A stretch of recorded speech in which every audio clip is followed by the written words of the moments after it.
Love for Morelia as a whole would not be complete without the big red dragons, Morelia bredli.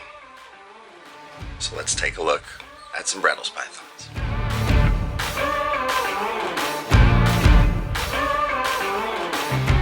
So, Morelia bredli, Bredl's python, whatever you want to call them. I called them the big red dragons colloquially because they have these big old noggins and they just have these really intense, beautiful heads. They are notoriously known for that quintessential beautiful brick red that fades to black at the tail, and they are from one of the harshest parts of Australia, right in the red center, where temperatures can exceed 140, 150 degrees and even plummet below freezing. These animals are built for extreme climates, harsh environments, and when you see the red sand and the red rocks and all of that, that normal sort of environment that they would exist in, all their coloration starts to make sense. Now, I do have a pair of adults here. They are together in cooling mode behind me here. These guys do need to get down really cold in order to have successful breeding. So as you can see, they're in a big old 6-foot cage together with an air conditioning unit using a remote battery, all sorts of stuff to just sort of pump that cage extra cold. So let me give you a closer look at those two, and then we will use the good old trusty light box to take a look at some younger animals. So this right here is my adult male Bredl's python.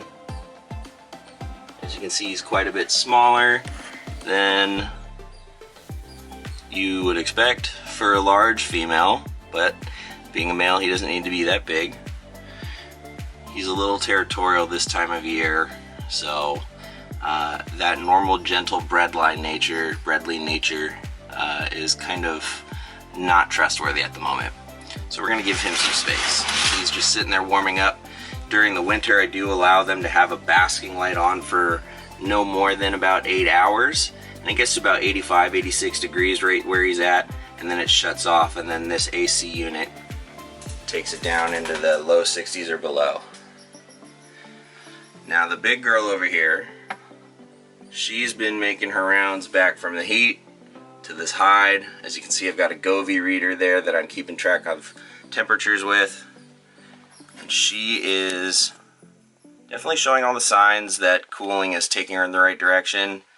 Being spring breeders, I don't expect to see any actual breeding behavior until maybe March, April or so.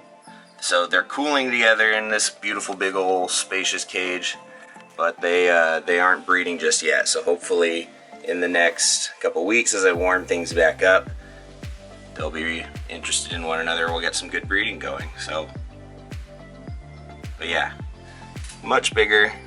I would estimate she's, you know, maybe 3.5 inches in diameter, probably 7+ feet in length. They can definitely get bigger though. This guy, probably 2 inches or so in diameter and just under 6 feet. So, a little bit different. Alright, let's pop some little guys in the light cube and take a look.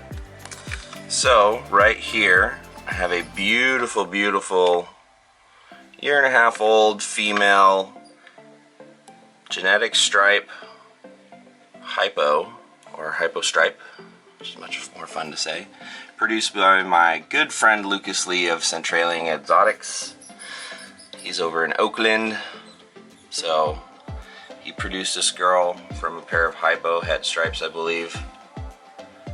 Now there is some melanin in there. The hypo blood can result with some varying degrees of that when you put it with stripe. There's some very high expression animals that have nearly no black on them, but I kind of like just a little touch of it like this. But what's really neat is the obliterated side pattern. Such a crazy look. Still has that more forwardly red tint, but the hypo and the stripe just changes all those plans. So let's see if we can get her beautiful face. Where are you, sweetheart? Come here. There we go.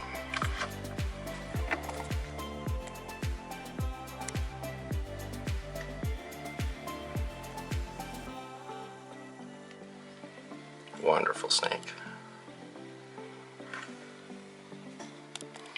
Alright, so this slightly larger Bredl's python here is a male who is a year older than that last 2021 animal we looked at. This is a 2020 male Bredl's python. Actually, I take that back. This is a 2019 male Bredl's python.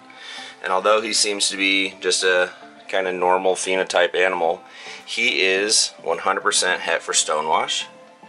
And generally these het stonewash animals are pretty bright. Their tones are much lighter, and he isn't any exception to that. So he's wonderful.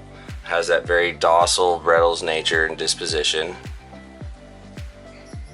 Not very head shy. Sweet snake. This animal was produced by my good friend Owen McIntyre of Rogue Reptiles. We actually share the same birthday. Shout out to Owen. And one of the cooler things about these snakes, other than their big dragon head, are those sort of silvery blue eyes. Check that out. Is that not one of the coolest things? Red, blue, black. That's a sweet snake. Now this guy is only about 3.5, just shy of 4 years old. He'll probably top out around 6 feet or so. But I could get bigger if I fed him bigger. These things are eating champions. Wonderful snakes. Just another great example of Morelia bredli.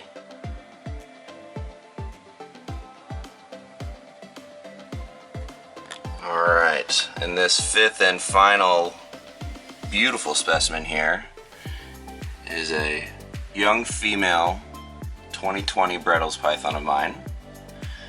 This one was produced by my good friend Alan Stevens of Origins Reptile. He's out here local to me. And if you're wondering why this animal seems so light in color and very low black and almost kind of weird yellow pigments here, it's because she is a low expression but visual stonewash. And as she gets older, a lot more of the color and patterning is getting scrubbed off in the spaces in between a lot of it, giving that almost scrubbed look. Now there are some that show it much higher than this girl is displaying right now, but in between those patterns you can see where the red's starting to turn kind of gray. It looks like somebody scrubbed all that color off with like a pumice stone or something. So as she gets older, she will continue to stay lighter, and that'll show up more.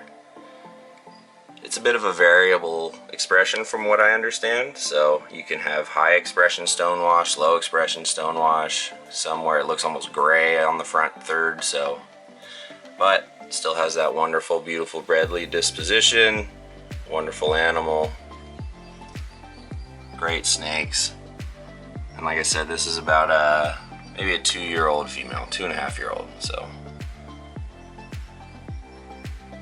beautiful. Hard to beat the color combination of red and that buckskin tan and some black, and then again beautiful blue eyes. So wonderful snakes, hardy. As I said earlier, they experience the insane extreme highs and lows that the center of Australia has to offer. Just some wonderfully tough animals, arguably some of the most beautiful. So I have 5 of them. Hopefully this will be the year I can breed them, and if so, share some of the offspring with everybody else who enjoy them just like I am. Come here, sweetheart. Don't be so shy.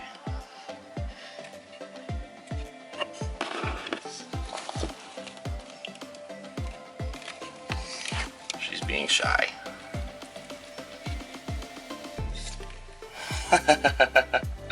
I guess I woke her up a little too early today. Alright, well I'm gonna let her go. Alright, so thanks for hanging out with me, taking another look at some of my my Morelia love. This week would be the Bredl's python. Hope you guys all get a chance to see them, and maybe one day get to hang out with some in person. If not, add some to your family population one day as well. I did want to give a big shout out to all of the folks who have joined my Patreon. You guys are wonderful. Chris Sexton, Garrett Hartle, Stephen Lewis, Kathy Woody, Richard Schubert, and Lexi. Thank you all very much for being the first to jump on the Patreon. I really appreciate y'all's support. I will see you all in our monthly Zoom meetings. For anybody else who's looking, feel free to hop on to Patreon and look me up under Riley Jimison. You'll see my logo, Riley's Reptiles, on there. If you want to join in, there's some cool perks in there, discounts, access to animals early, so on and so forth. So thank you again for joining. Don't forget to become a member of USARC. Join in the support of the folks who support us. They're the only lobbying body out there that helps fight to keep our rights to keep these animals and do what we love and share these wonderful animals. So if you want to keep that up and become a member, it's really easy. Go to usarc.org. Very simple. I'll put the link right here for you guys to see. And join the good fight. Love your reptiles. And I'll catch you all next week. Don't forget to like, comment, subscribe. Peace. You guys are some noisy mice, you know that? I'm trying to film over here, mamas. Yeah. Your babies are noisy. Your babies are noisy.